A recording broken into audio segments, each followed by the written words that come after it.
obviously this isn't the case for everyone in the younger generation, but why does it seem like there is a conversation happening about the younger generation where there is an entitlement or demand energy towards, okay, this is my first year in this job, out of college, 2 years out. I don't have all the skills or the experience or the results to show that I'm capable of getting this, but I demand and want all of these things that the older generation wasn't able to do. Yeah.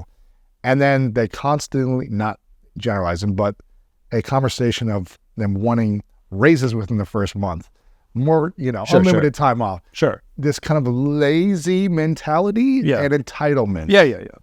So there's multiple factors, of course. Parents is one of them. It's the parenting philosophies of the generation. That was a big part of it. When you and I got in trouble at school, our parents said, "What did you do now?"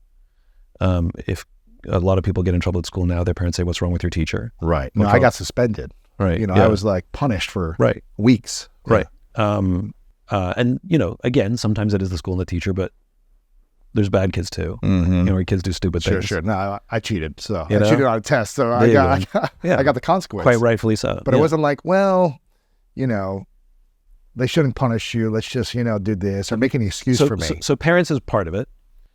Social media is part of it because we're constantly comparing.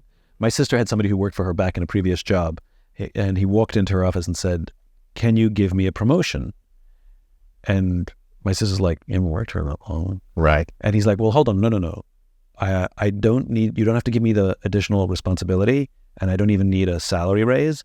I just need the new title so I can put it on LinkedIn so my friends can see." Come on. Yeah. Holy cow. After what, like a few months of whatever it working was there, yes. But it was really about the Perception, display. So it became one of those metrics like followers or likes, which is how many promotions have you had on LinkedIn, and it's a false sense of accomplishment though. So, right? and it's really funny because there's a corollary here, which is we know that when there is conspicuous displays of wealth, so name brands, when you wear your little Gooch or you got Louis Vuitton or Chanel. Chanel. Your Chanel bag. There's a reason they put the logos on the outside, right? It's because we like that everybody knows, right? And there's data on this that when you wear your fancy stuff and you put it on and it makes you feel, you actually get shots of you get bursts of serotonin because it makes you feel proud and like you're your higher status in the community and all of that. That's what conspicuous displays of wealth do. Makes us feel good. We also know that when you wear a fake, everybody may think that you got that Chanel bag, but you actually get no serotonin. So if you have a fake, you actually don't get the feeling of I'm the right? Because you didn't earn it. Because it's not real. It's not the real thing. So I wonder if it seems to make sense that when you have a fake promotion for the title to show your friends, that though your friends may be impressed because they're looking at the logo, that you actually know that it's fake, so you actually don't get the feeling of self-confidence, and I think that this is good, and in other words, there's no growth that comes from it. In fact, it might do the opposite. It might make you insecure. Wow. Right? We know this from kids who get medals who come in last, right? Which is, great, you gave them a medal. They know they didn't deserve it. It actually makes them not feel good. Interesting. Right? Because they didn't deserve it. They know that. Because and the kids who did earn it, it's devalued because you gave one to somebody else as well. Mm-hmm. So parenting is part of it. Social media is part of it. But I think the other part of it, which is not considered by older generations, my business partner talks about this all the time, which is when I entered the work field, when you entered the work field, back in the day, we were legit, when we came out of college, we were legit idiots. Mm-hmm. Right? We had no clue. We thought we had knew. No skill set whatsoever, no discernible value whatsoever. We all started making photocopies. Right. And we had to look up to the people we worked for because they were going to teach us everything that we needed to know. And we learned a skill set from working and from the people who we worked for, right? That was how it worked. Yeah. You have a young generation now that's graduating high school and college that enters the workforce with a skill set. And sometimes it's a skill set that the older generation doesn't have. They understand personal branding. They understand social media. They understand how computers work. They understand video editing. They understand the algorithms. They can game the algorithms better than anybody, right? Look at Mr. Beast. He's what, 22, 23? Billions of views, right? His numbers are better than every top movie ever. Yeah. Right? I went to an event once where there were all these like fancy actors and Mr. Beast was there and none of them knew who he was. And I was looking at, and I was like doing the numbers, which is if you took like one of the A-list celebrities and added up the total number of people that have seen all of his movies ever, it doesn't even come close to like one video from Mr. Beast. Crazy. Right? And yet none of them know who he was. And they all think they're hot. And like, no, this kid's the hot. Right? So I think that's another problem. It's not a problem, but that's another consideration, which is that 21-year-old actually does have a skill set. And they know that skill set has value. And so they are entering the workforce knowing that they know something that you don't know. And so they're not coming in as total idiots. And though there is still the need for them to learn and to there's the sense that I already know something. And so you should start giving me more up front. Wow. Right? And so I think it's right for older generations to recognize that they actually know stuff we don't know. And they're actually good at things better than we were when we were their age. And that has value, just not as much value as they may think, because there's still a lot more for them to learn. Sure. Or there's the application of that skill set that needs to be honed. Or maybe that skill set has no value in this job. Right, You should go get a job to do that. So what is the, I mean, we're generalizing this, but what is the greatest skill that the younger generation has going into the workforce, and the thing that will hold them back the most? Oh, that's a good question. I think they're probably one and the same, to be honest. I think it's a complete comfort and facility with technology integrated into their lives, fully integrated, which is a blessing and a curse. I'm just a repeating record, which is there's a balance and there's a cost for everything. And the cost for that facility and that ease and that comfort with technology is deep, meaningful relationships. Interesting. Because they're on the phone 20 hours a day as opposed to connecting in person. Or worse, they think being connected and connecting are the same thing. I had a fight with a 16-year-old a couple of years ago that her and her friends send voice messages to each other. And I said, why don't you just pick up the phone and call each other? She goes, we are. I'm like, no, you're not. You're sending voice memos to each other. She genuinely believed that was a conversation. Right? It's not a conversation. It's disjointed. It's listening to my answering machine and then leaving somebody else's message on their answering machine. And that's what it is, just in real time. It's just quicker. Right? But I think that, and when we feel a little lonely or down, because we have such facility with the stuff, we go to the stuff to be a balm for that feeling of loss or loneliness that we have. It's not that different for why alcoholics drink, or, which is alcoholics drink only for a finite number of reasons, which is social stress, career stress, and social stress. That's pretty much it. Did I say financial? And and we see it all the time, right? You see, Brene Brown talks about this as well, which is we've confused vulnerability and broadcasting, which is making a video by yourself in your room of you crying because you're depressed or you got broken up with or whatever, and you just being vulnerable. And then you have that expression validated by likes and views. That's not vulnerability. It's not vulnerability. That's simply broadcasting your emotions by yourself. By the way, you're by yourself in your room with your phone, right? That's literally what's happening. Now I challenge people who do that. Go have that exact conversation, say all the same words to a friend in the same room as them. And you'll find that much more difficult. Is it harder to broadcast to 1 million people your emotions than it is to one person in person? No, it's easier. It's easier to broadcast yeah. than it is to have a conversation with a friend, a family member, or someone close to you. I can go on, I can hit play, I can hit record on FaceTime, and I can look in my computer and be like, I'm struggling. I'm really having a hard time. Stop, play. I'm gonna do that again. Record. Wow. I'm struggling. I'm really having a hard time. Real talk here, just talking real talk. Just speaking my truth here, and I want you guys to know that, I'll get through this.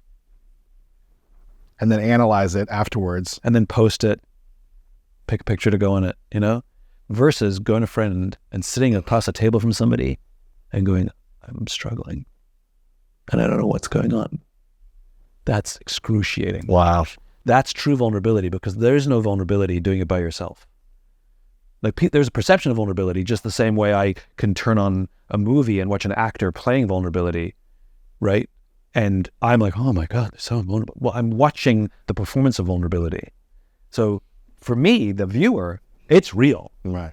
And I have no doubt that the person making the video is feeling something. I get it. But they're creating a piece of art. But they're not, it's not that they're creating a piece of art. It's that they're not, the thing that will help them, the thing that will help them get over that feeling and feel safe is not the number of likes that validate the expression. The thing that'll make them feel safe is for them to have the incredibly uncomfortable, awful conversation with somebody where they say the same things, and that person sits there and goes, I got you. Right? And like, I remember I have a friend who's, he's an impressive dude. And I love him to death. And I didn't want to show him vulnerability because I'm so impressed by him. I wanted him to be impressed by me. Interesting. He's so strong. I want him to know that I'm strong, right? I don't want him, and it's not because I intellectually understand the importance of vulnerability, but it's still, I want my friend to like me. I want my amazingly impressive friend that I think is super impressive to think I'm impressive too, and I'm on his level. And I remember I was struggling. I called him up and I go, I'm not in a good place. And he was like, what do you got, bud? What do you need? And I remember we were out once, and I said to him, you're one of those friends that I would call in a hard time. And he said to me, I'd be mad if you didn't. And we have this magical relationship now where we open up to each other. And we open to each other and it doesn't at all do any damage to what I think about him. In fact, it makes me think more of him. That's beautiful. The interesting thing, not to interrupt you there, but the interesting thing that you said, intellectually, I think all of us think, I want to be on their level. Of course. So I want to be strong, or make sure that I'm representing myself in a way that is at their level. And if I'm vulnerable or showing that I'm struggling, then will I be less than that? Correct. Why is that, when actually vulnerability brings us closer together? Well, it's also a story we say in our own heads, right? Because it turns out he's not all buttoned up. And it turns out he's not got every answer. And it turns out everything he touches doesn't turn to gold. And it turns out he's got insecurities. And it turns out he's got fears. And it turns out he's got anger. And he's got frustration. And he's got all those things too. It turns out he's human. Well, and this is where the relationship became beautiful, which is, he is more impressive than me. He's a much more impressive guy than I am. And I love him to death, and he loves me to death. Not because we're comparing our resumes. It's because we trust each other and hold space for each other. And I've seen him at his worst, and he's seen me at my worst. And that's fine.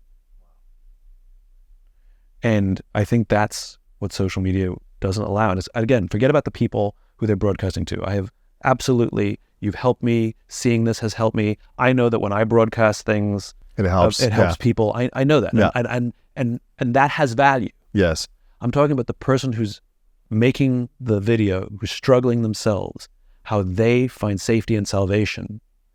They will not find it in the broadcast. They will at some point have to go to a friend and ask for help. Wow. And they can still make the broadcast to serve others. Yeah. Not anti the broadcast, but that person is kidding themselves if they think that is the way to find peace and calm in a life. Yeah. There's something that I wanted to go back to. I'm loving all this, by the way. Thank you for sharing so openly. Which is about the breakdown in life. And the breakdown, the scenario, the situation that causes us to either fall apart or come together or start to look differently about our life and ask, what's the point of the direction we're heading? I'm curious in your mind, again, there's been a lot that's happened in the last few years. Pandemic, war, and AI, which is being talked about more. Obviously, it's been around for a long time, but now it's being talked about and more. it's moving at a pace that's ridiculous, which is very, very scary. Right. I don't mean to diminish it. It Yeah, is of moving course, at a it's pace fast now. when the internet showed up, the adoption for internet was years. Yes. The adoption for most technologies is decades. This thing is increasing its potential and its speed in weeks and months, which crazy. is not giving us time to consider that balanced equation. That's the part I find scary. Yes. Is not the technology, it's the speed of adoption. Right. And the social ripples. And social ripples. Yes. And remember, governments have to adopt it. They don't have a choice. Right. Right? So like nuclear weapons, right? When nuclear weapons showed up, governments had to. Whether they wanted to or not was irrelevant. They had to because if the other one does, Yes. we don't have a choice. Right. It's the same thing here. Like all of the defensive and offensive weapons and AI, governments have to, they have no choice. But we actually do have the ability to set pace, and we're not. And there is fear of being left out. There's massive FOMO. So one company's investing in it heavily. The other one's like, we have to invest in it heavily because they are, so we have to. Right. Right? And so there's FOMO and fear of being left behind. And some of it's true, but not necessarily the pace and blindness which we're throwing the technology at our companies and our businesses. And I think history will always repeat itself, which is when you do something blindly and too quickly, at some point it's going to break. Right. Right.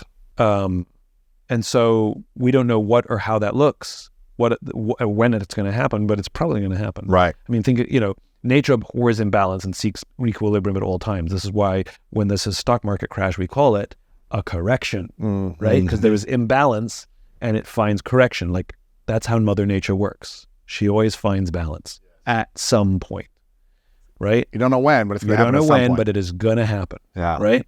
And I think that the imbalance that we're creating with the speed of the adoption of the technology that we don't fully understand, the balance is going to happen. Yeah. I don't know how, I don't know what, I don't know what's going to look like. No one can predict it. There's a lot of people trying, and there's no way to slow it down because now the genie's out of the bag. No one's going to be like, you know what, I'll be the one to slow it down. Right. Let's stop this. Yeah. Government can put some guardrails on. Europe is actually attempting to put some guardrails on, which I think is helpful. Interesting. Yeah. America, not so much. Right. We think guardrails are anti-capitalist, which they're not. They're just guardrails. Yeah, exactly.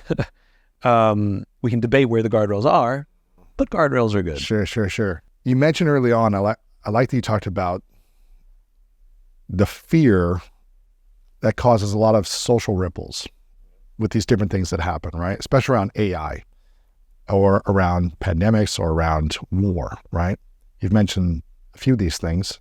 With everything we've seen in the last few years, which one do you think will cause more fear and more emotional reactions or social ripples between another virus or pandemic-like experience, war, or AI and the acceleration of AI? I think income inequality is bigger than all of them. What is that? Income inequality. Income inequality will create more social ripples and fear than these three. Yeah, just look at what's been happening over the past 30, 40 years. The rise of populism, the rise of strongman leaders, the cynicism about democracy. And it's not that democracy or capitalism are bad. It's that this version of democracy, this version of capitalism, not democracy, this version of capitalism that we have, that was largely engineered in the 80s and 90s by people like Jack Welch and Republican and Democratic presidents at the time, is woefully imbalanced, and it is lopsided. Mm-hmm. The stock market used to be a place that the average working American could share in the wealth of the nation, and now the stock market has become the bastion for the few. CEOs who are incentivized by the price of an equity work hard to make other people rich, and often don't include the workers, or worse, use the workers to help balance those books. The use of mass layoffs, which was a relatively modern phenomenon, didn't exist in the United States prior to the 1980s. Really? Didn't exist. I mean, there were layoffs, but not to balance the books. They were used for existential reasons. Like, we're going bankrupt, we have to do something drastic. Right. Versus, oh, we missed our numbers, you lose your job. Wow. That didn't exist. And so we have a very woefully flawed version of capitalism that is not the capitalism that made America great, nor is it capitalism, the kind of capitalism that Thomas Jefferson was enamored by, as written by Adam Smith. And I think that disparity, and we're seeing it play out now in the strikes, the writer's strike and the actor's strike, which is people working hard to make a small group of people very wealthy and being left out. I think we have to do a cost analysis, which is, I want this, but at what cost? I want this, but at the cost of undermining a democracy? Oh, that seems like a steep cost for something to write a book for me, you know? Right. Like, I'm not sure. And at least as it exists now, it's useless